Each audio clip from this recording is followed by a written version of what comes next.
During the pandemic, the UFC was the only game in town, and not only that, was the only game in town that really didn't have a crowd. And soon after, a lot of the other sports followed with no crowd events, whether that would be in the bubble with the NBA or whether that would be having empty soccer stadium matches in the Premier League in soccer around the world, and not just in England, Spain, but in Italy and other places where the sport of soccer is prominent. And then during this time, this is when I also really started to take notice of soccer. And it was the weirdest time to take notice of soccer because it was at a time of when basically there was no real live soccer going on. So you know what I did? I went and downloaded the FIFA 2019 game, which was basically the game that was consistent with the season prior to when the pandemic had started. So since this day, I still play that game. I even play the game right up to the date of where the exact moment of time you're playing that in your career mode, in the manager's mode that you have in FIFA. But nonetheless, the one thing that I had noticed was when you're a soccer fan, you got to have a team. And so who did I pick? So I decided I went with Manchester City for the simple fact that, well, Manchester City, as you guys know, are heavily affiliated with the UAE, and the UAE happens to be a big sponsor of the UFC. So I figured, you know what, if this is the same organization, the same corporation, and the same government all rolled into one within the royal family of that country, then you know what? I'm going to trust their decision with whatever sporting ventures they go into. Lo and behold, fast forward to 2023, what happens?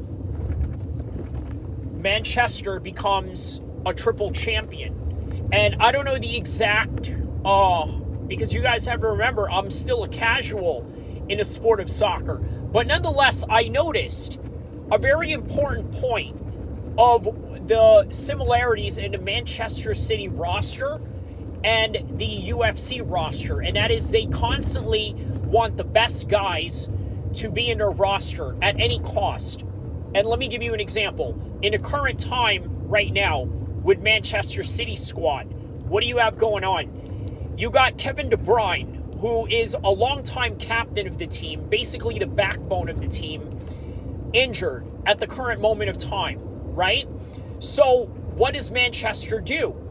They go out and seek help or some sort of bench players. And by the way, these are bench players where they're paying like $93 million pounds, British pounds. So you can convert what 93 million means, maybe like somewhere into 50 millions, just to buy a specific player because of the fact of how crucial they can be to the brand in terms of wins and losses.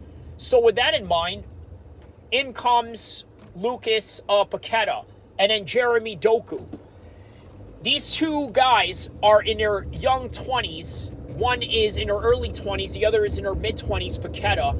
And they are going to fulfill that role that Kevin De Bruyne is now missing because of his injury. And then prior to that, you got to think about the roster that this team constantly had. Now, I'm only talking about from the era of when I started following them. So I'm talking about Raheem Sterling, and then you got the likes of, let's say,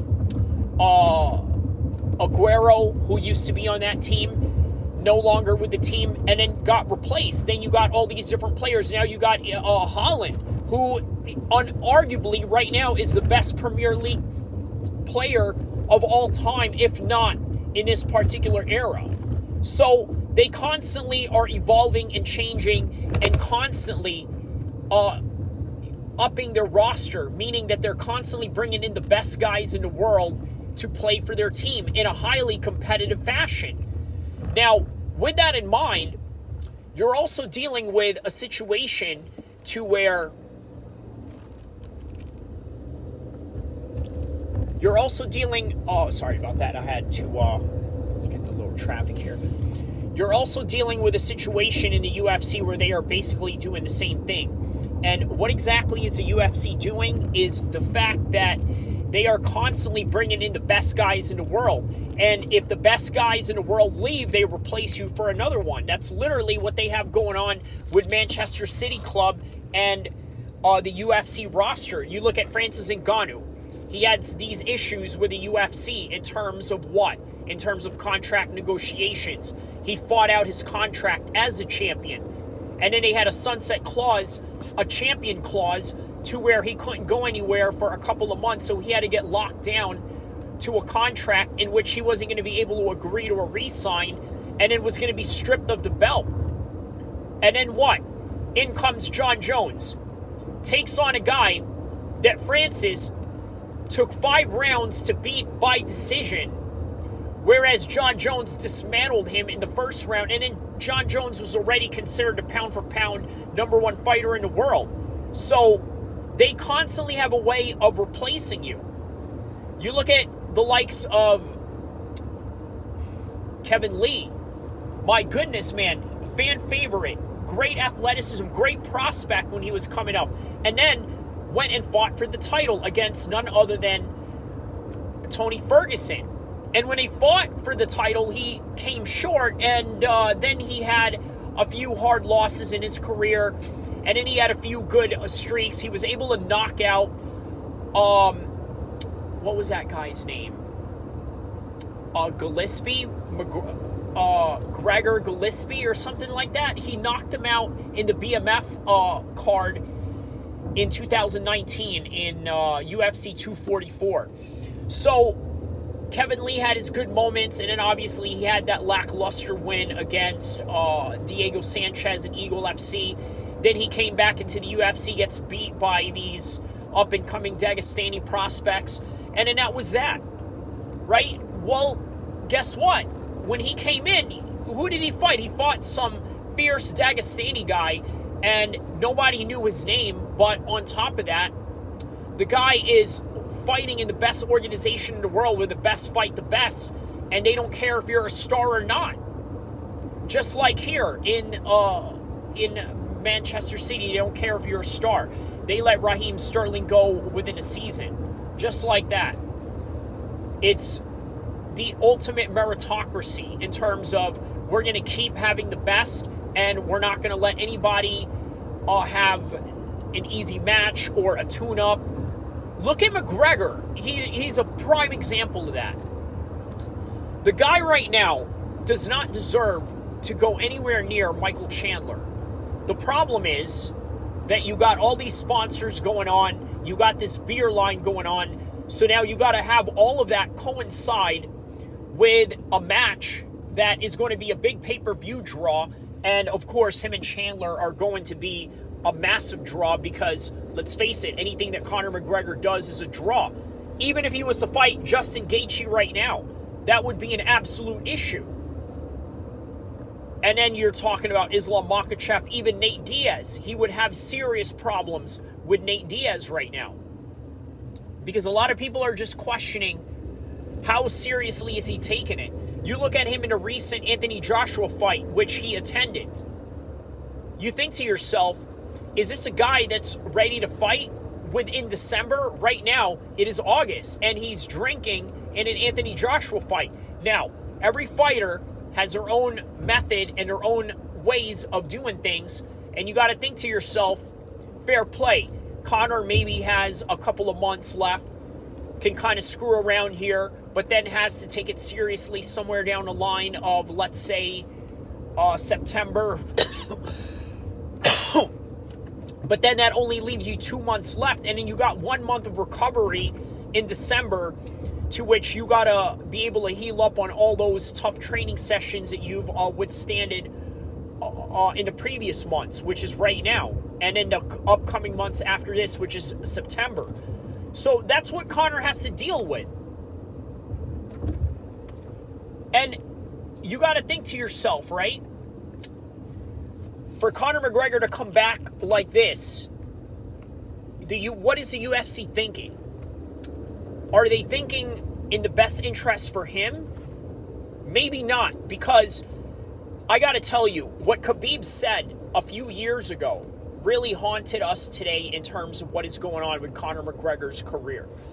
Now, if There isn't anybody that has predicted more correct things in MMA than anybody is Khabib.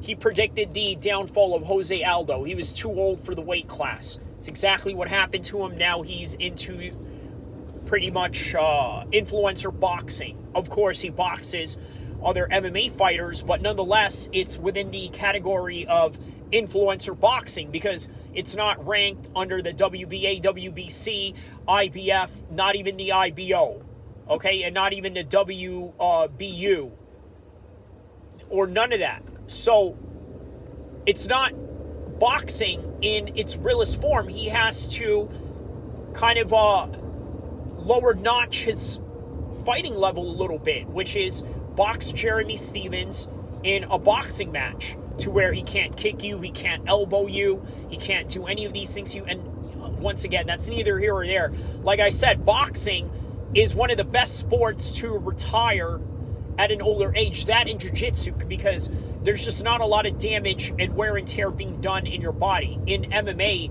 one of the biggest things that you need to be successful are some of the things that grinds you out the worst, which is what? Wrestling, clinching, and then being able to take bone-on-bone strikes with the same type of impact that you take in Muay Thai. Now you're taking in MMA. That's what you literally have to face. And you get no breaks, especially if you're fighting on the top level of the UFC, because they want you to constantly fight the best. And that is the schedule that McGregor has to deal with. It's either going to be Michael Chandler, which is more than likely, or it's going to be Justin Gaethje next after he becomes successful at that, or even if he loses against Michael Chandler and only makes a great account of himself. Only then he can get another shot in another match, because Khabib is correct about what he predicted about McGregor as well, which is what? Khabib said something to the effect of, they're going to use Conor McGregor, they're going to have him fight a few more times, and they're going to squeeze out a few pay-per-view numbers out of him until they're done with him. But they have to maintain the integrity of the sport, and then whoever beats Conor McGregor, they have to build a star off of him. And guess what? This is literally why you saw Dustin Poirier in the BMF card, which was a card that challenged none other than Terence Crawford and Errol Spence on the same night. I mean, obviously the match came out to the way that it was. I'm talking about Crawford and Errol. But nonetheless, going before that, you didn't know what was going to happen, so it was very exciting. So you got to compound the fact that Dustin Poirier and Justin Gaethje have fought before. And Dustin Poirier had already won. He is the bigger star. What is there left to prove in this? Well, maybe the fact that Justin Gaethje had improved a little bit. So now you got something where you can stir up the pot and create a story that is better than Errol Spence and Terence Crawford, that really haven't trash-talked each other, but you knew that it was one of the best boxing matches coming around to show who was the best, and it was an undisputed fight on top of it.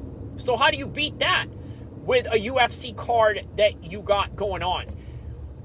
Meaning that now what you're getting is a consistency of seeing the best fight the best. And this is what you see with Manchester City as a squad and as a team. That is why they've won all three of the championships last season: the Premier League, the Champions League, which is the European level, and then I believe you have the Champions League, and then there's the English League, the EFL Cup of some sort, the Carabao Cup.